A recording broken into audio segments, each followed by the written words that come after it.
अस्सलामुअलैकुम वरहमतुल्लाहि वबरकातुहू। सूरतुल हदीद की 25 आयत अल्हम्दुलिल्लाह मुकम्मल हो चुकी हैं और सूरतुल हदीद की आयत नंबर 26 ता 29 जो है इसके दो हिस्से में आपके साथ शेयर कर चुकी हूँ और आज इंशाअल्लाह ताला हम इसका तीसरा, चौथा और आखिरी हिस्सा जो है उसको मुकम्मल करेंगे। तो चलिए आगाज़ करते हैं। और इसमें बताया गया है रहबानियत की नफ़ी और कामयाबी जो है वो इत्बाए मोहम्मद सल्लल्लाहु अलैहि वसल्लम में है।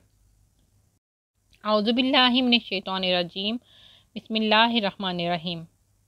क्योंकि दुनिया ख़त्म हो जाने वाली शय है और फिर अपने दिल और अमल को आखिरत की कामयाबी में, जन्नत की तलब में लगाएगा, उसे ये समझ आ जाएगी कि जो हो रहा है वो अल्लाह ताला के प्लान का हिस्सा है, उसकी आजमाइश है।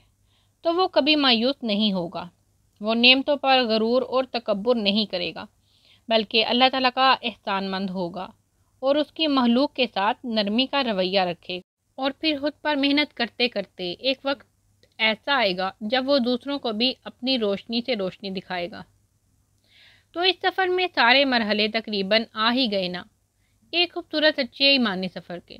अब आगे बढ़ते हैं। आयत नंबर 26 में एक अहम मजमून की तमहीद बांधी गई है कि जब एक इंसान सब मरहले तय करके अरूज पर पहुंच जाता है तो शैतान तो इंसान का अज़ली दुश्मन है। तो इस मरहले पर आकर इंसान में या उम्मत में बिगाड़ पैदा हो सकता है, और वो बिगाड़ क्या हो सकता है इसका ही आने वाली आयत में ज़िक्र किया गया है। पहली उम्मतों में से एक उम्मत में वो बिगाड़ आया है।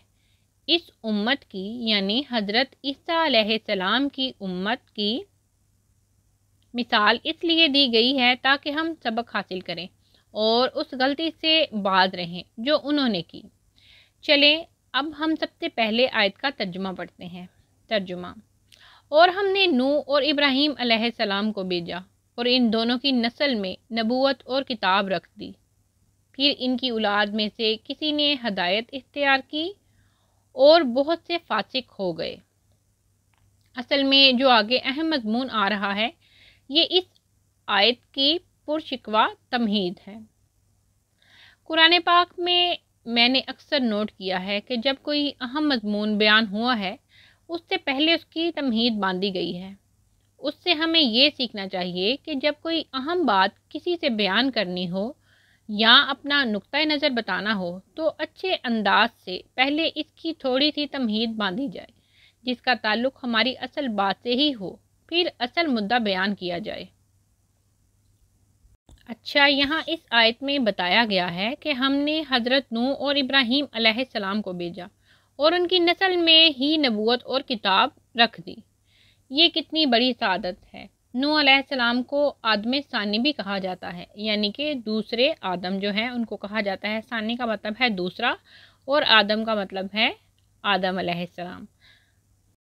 उनको क्यों आदम सानी कहा जाता है? क्योंकि तूफ़ान नूह के बाद सिर्फ उनकी औलाद और वो लोग ज़मीन पर बाकी रहे जो ईमान ले आए थे। बाकी तमाम इंसानों को हलाक कर दिया गया।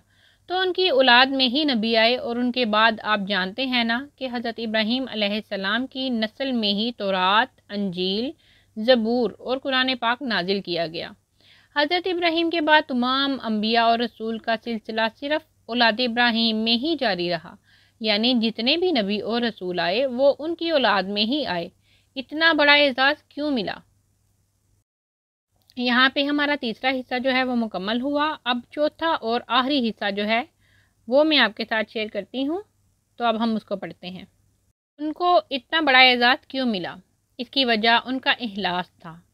उनका अल्लाह ताला और आखिरत पर ईमान व यकीन था।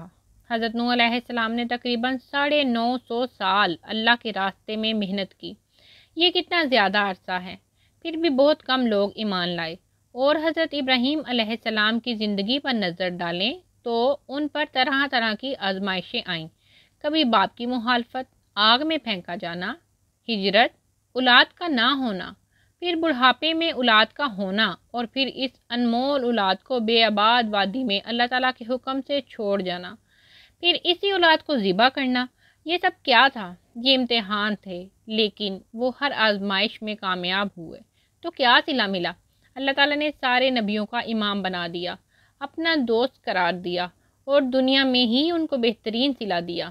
اس سے یہ پتہ چلتا ہے کہ اللہ تعالیٰ اپنے نیک مخلص بندوں کو اور ان کی نیکیوں کو کبھی ضائع نہیں کرتا۔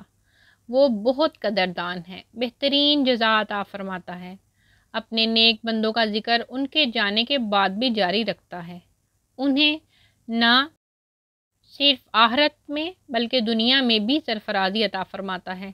اسی لیے کبھی بھی اپنی آزمائش میں اللہ تعالیٰ سے نا امید نہیں ہونا چاہیے اور ہر حال میں اچھے کام کرنے کی پوری کوشش کرنی چاہیے، اور یہ سب توفیق ملنا بھی اللہ تعالیٰ کی مدد سے ہی ممکن ہے۔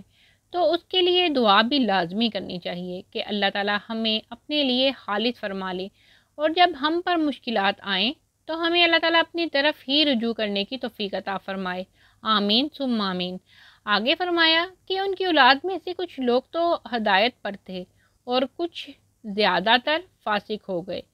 اس سے یہ پتہ چلتا ہے کہ کسی بڑے نیک انسان کی اولاد ہونا یا یہ کسی فائدے کی بات نہیں، بلکہ ہر ایک کو اپنے عمل خود کمانے پڑتے ہیں، اپنی کامیابی خود حاصل کرنی پڑتی ہے۔